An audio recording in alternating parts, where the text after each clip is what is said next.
Sit back, relax, and enjoy listening. The hospital air felt thick with anxiety, as if every breath RK took only deepened his worry. SV had been rushed to the ICU, her condition worsening suddenly after what seemed like a routine morning. Just hours ago, she had been expected to be discharged. Now, her mother lay unconscious in another room, having collapsed upon hearing the news about her daughter.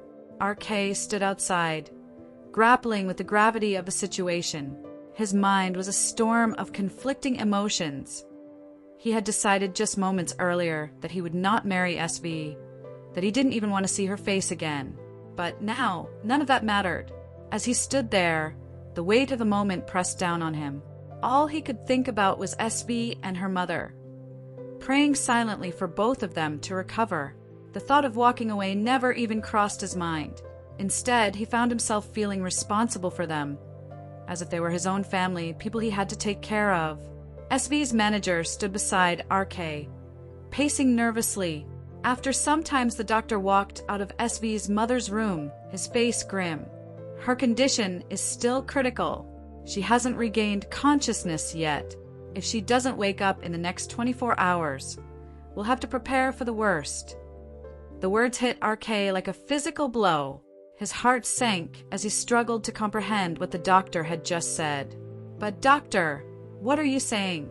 Isn't there anything more you can do? RK asked, his voice thick with desperation. The doctor sighed. We're doing everything we can, but her body is under extreme stress. We don't know exactly what triggered it, but whatever it is, it's serious. Try to keep her from any more stress when she wakes up. RK nodded, fighting to keep his composure. I'll make sure of that, he muttered, though he wasn't sure how he could. As SV's manager got a call and hurried off to check on SV in the ICU, RK made his way to SV's mother's room. The sight of her lying unconscious, her face pale and frail, made his chest tighten. He couldn't hold back his tears. They fell, unbidden, as he stood by her bedside, his heart aching as he saw her unconscious form. His throat tightened as memories of her kindness flashed before him. He slowly reached out, taking her cold hand in his. Auntie, please wake up, he murmured, his voice breaking. Didn't you say a mother can always hear her son? I'm here, your son. Please open your eyes just once, please. I can't see you like this. His tears fell freely now, unrestrained, as he continued speaking softly, almost pleading with her. You've always been so strong. You fought for SV, for everything. I need you to fight this too. Don't leave me like this. Don't leave her like this. You've done so much for us. Please, Auntie, wake up. Meanwhile, outside the ICU, SV's manager anxiously waited for news. The doctor finally emerged and sighed with a slight sense of relief. SV is stable for now. We've done all we can, and she's responding to the treatment, but we can't say for certain how long this will last. The manager pressed, worried. But doctor, what caused this sudden turn? She was fine just this morning. When will she fully recover? The doctor shook his head. It's stress. Something triggered her body to shut down. Physically, she's healthy, but mentally, she's under an enormous amount of pressure. And if that doesn't change, her condition could worsen again.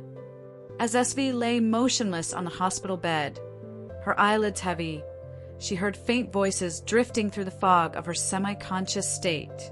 At first, they were distant, muffled, but as the seconds passed, they grew clearer. Her mother's voice reached her ears, gentle but firm, speaking to her manager just outside the door. SV will marry RK, her mother said. Those words were like a punch to the gut, sending a shockwave through SV's body. Her mind stopped. Marry RK? The very thought of it made her heart race. Her blood boiled. How could her mother, the only person she truly cared about, even think of such a thing?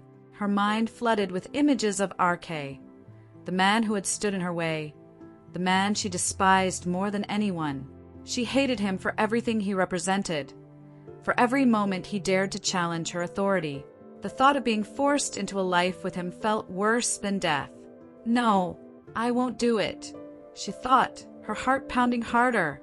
She felt herself losing control, anger taking over, fueled by the overwhelming conflict of emotions raging inside her. Before she knew it, SB saw herself standing in front of her mother, trembling with fury.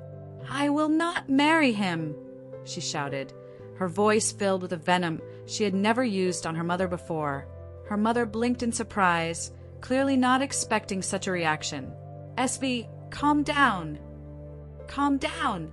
SV's voice cracked, her rage escalating.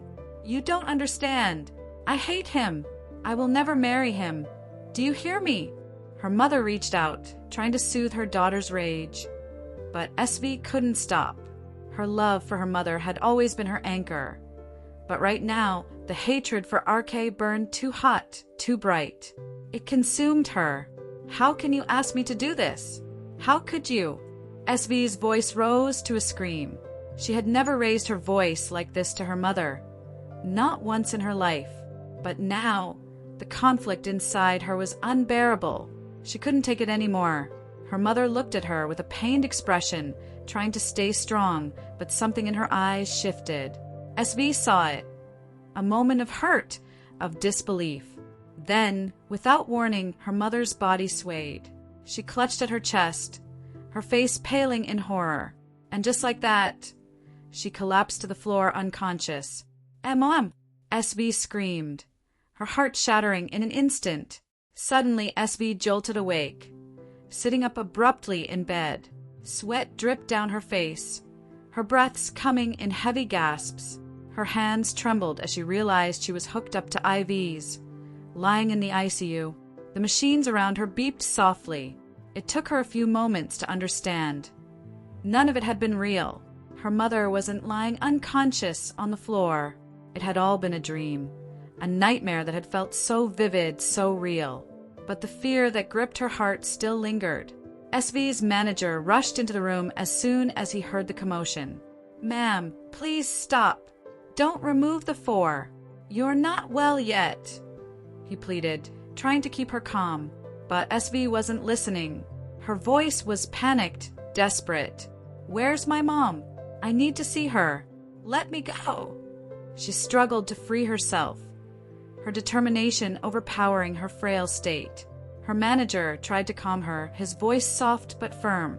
"Ma'am, please. Your mother is fine. I took her home to rest. She's okay, but you need to rest too. We'll go see her later, I promise." SV paused for a moment, her eyes filled with suspicion. No, I need to see her now. Move aside." Her voice grew louder, more frantic as she continued trying to get out of bed. But her manager stood his ground, still trying to keep her from seeing the truth. He knew if she saw her mother in that state, it would break her even more. "Please, ma'am, trust me. She's resting. You need to rest too. I'll take you to her when you're better." SV didn't want to listen. She wasn't going to wait. She shoved past her manager, ripping off the medical equipment and stumbling out of the ICU.